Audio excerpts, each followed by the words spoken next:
Hello, a kid with Thomas and a camera here, and today I'm going to review my Trackmaster 2 Ryan. I got this Ryan last year on Christmas.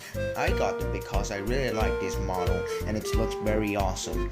This Trackmaster Ryan has a little customized parts, just like the great buffers and great couplings in the front and the back.